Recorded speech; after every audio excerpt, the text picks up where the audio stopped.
Welcome to మా ఇంటి ముచ్చట్లు 19. ఈరోజు వ్లాగ్ అయితే వచ్చేసి మేమందరం ఫ్యామిలీతో కలిసి జూ పార్క్ అయితే వెళ్ళాము. సో అక్కడ ఏం చేసాము, ఎలా ఎంజాయ్ చేసాము, ఏమేం చూసాము, ఇవన్నీ మీతో షేర్ చేసుకుంటాను. మేము వెళ్ళింది వీకెండ్ అవ్వడం వల్ల ట్రాఫిక్ ఎక్కువగానే ఉంది ఆ రోజు.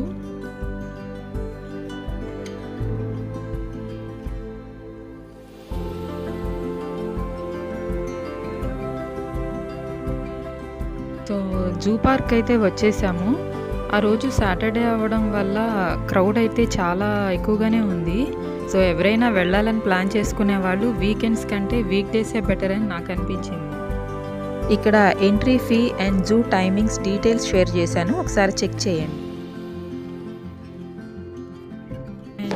కార్ ఎలో చేస్తారు అనుకున్నాం మేము, బట్ అక్కడికి వెళ్ళాక కార్ ఎలో లేదని తెలిసింది. అండ్ కొన్ని థింగ్స్ అయితే వాళ్ళు ఎలో చేయట్లేదండి. Back packs and plastic water bottles కానీ, ప్లాస్టిక్ బ్యాగ్స్ కానీ,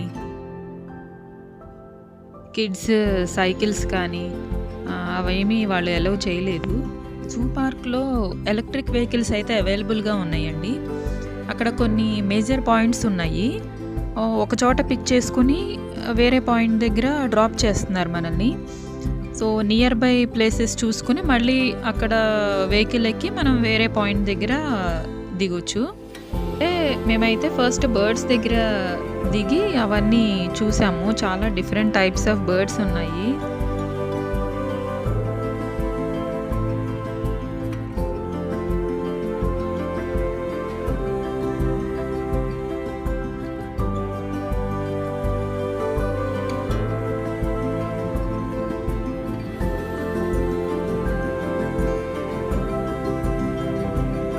అవన్నీ చూసేసరికి మాకు లంచ్ టైం అయింది.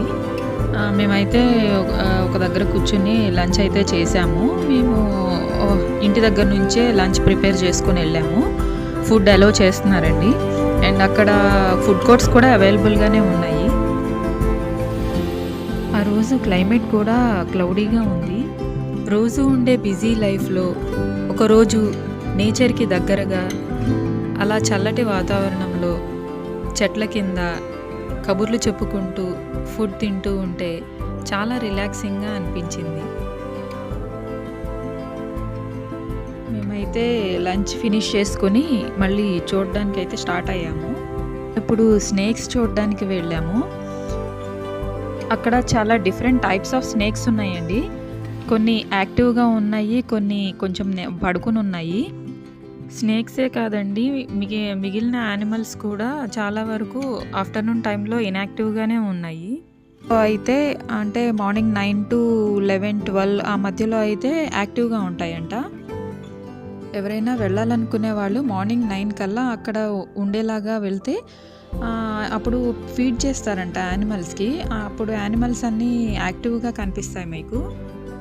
నెక్స్ట్ దగ్గర చూడడానికి చాలా థ్రిల్లింగ్గా అనిపించింది కానీ but at the same time మాకు భయంగా కూడా అనిపించింది.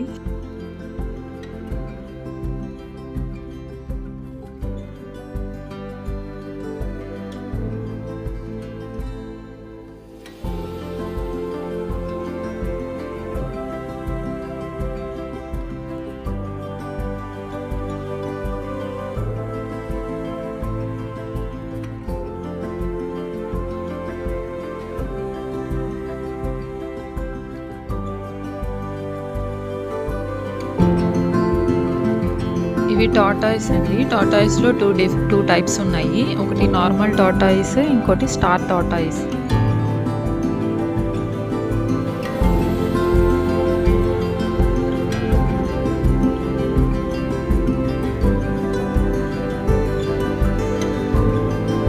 హైదరాబాద్లో ఉన్న వాళ్ళకి, నేచర్ని ఎంజాయ్ చేయాలనుకునే వాళ్ళకి బెస్ట్ ప్లేస్ అని చెప్పొచ్చు.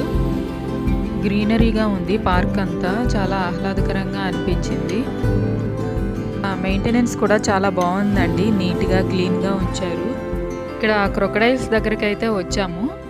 క్రొకడైల్స్ అయితే చాలా ఉన్నాయండి, 30-40 వరకు ఉన్నాయి. కొన్ని యాక్టివ్గా తిరుగుతున్నాయి, కొన్ని అయితే పడుకుని ఉన్నాయి. ఇంకా అక్కడ నుంచి ఎలక్ట్రిక్ వెహికల్లో స్టార్ట్ అయ్యి వేరే ప్లేస్కి అయితే వెళ్ళాము. టాయ్ ట్రైన్ కూడా అవైలబుల్గా ఉంది. టాయ్ ట్రైన్ని పిల్లలు బాగా ఎంజాయ్ చేశారు. అక్కడ వెళ్ళే దారిలో మాకు జిరాఫ్ కనిపించింది. వెళ్తూనే చూసాము, ఇంకా ఆగలేదు.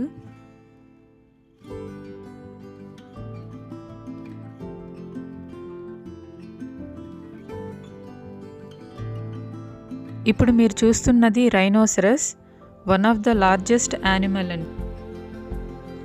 సుమారుగా 2500 కిలోలు ఉంటుంది వెయిట్.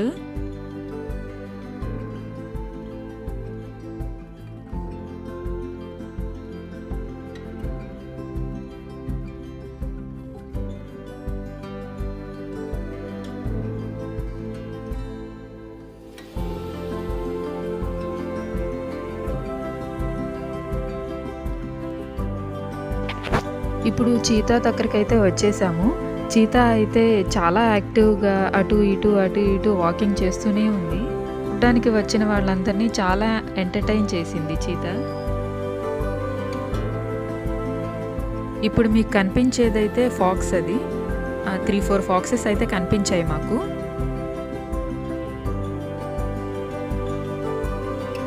అక్కడ డీర్స్ కనిపిస్తున్నాయండి, కానీ చాలా లాంగ్గా ఉంది, అందుకే అంత క్లియర్గా వచ్చినట్టు లేవు. డీర్స్ అయితే చాలా ఉన్నాయి. వాటికైతే చాలా ఎక్కువ ప్లేస్ కూడా ఉంచారు. చాలా ఓపెన్ ప్లేస్లో ఉన్నాయి మిగతా వాటితో పోలిస్తే.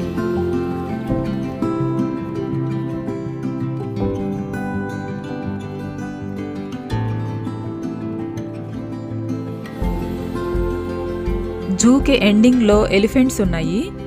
అక్కడ 2 ఎలిఫెంట్స్ చూసాం మేము. అక్కడ నుంచి సఫారీ రైడ్కి వెళ్దాం అనుకున్నాం, కానీ టైం అయిపోయిందంట. 3:30కి క్లోజ్ చేసేసారు. ఇంకా అక్కడ నుంచి ఎలక్ట్రిక్ వెహికల్లో రిటర్న్ అయిపోయాము.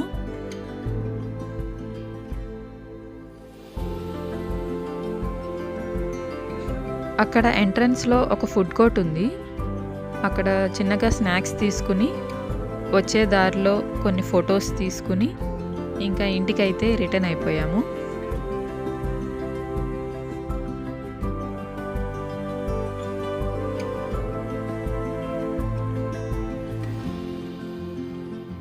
ఇదండి ఇవాల్టి వ్లాగ్. నాకు తెలిసిన ఇన్ఫర్మేషన్ మీతో షేర్ చేసుకున్నాను. మాతో పాటు మీరు ఎంజాయ్ చేశారని అనుకుంటున్నాను.